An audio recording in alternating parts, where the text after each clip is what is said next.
Well, here's a simple Python code, and can you find the correct output of this code? You can pause the video to think for a moment. So as you can see, we have a list here. We are multiplying a nested list with 4.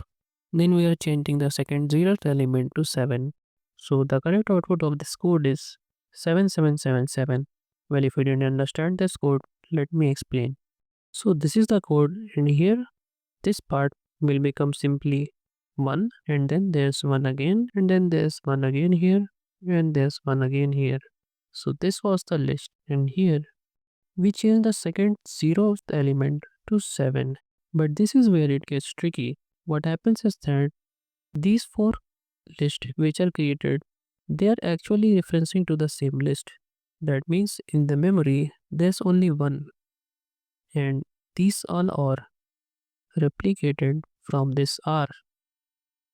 That means when you try to change one of the elements to 7, the change first occurs here. This becomes 7, and this all gets reflected back here.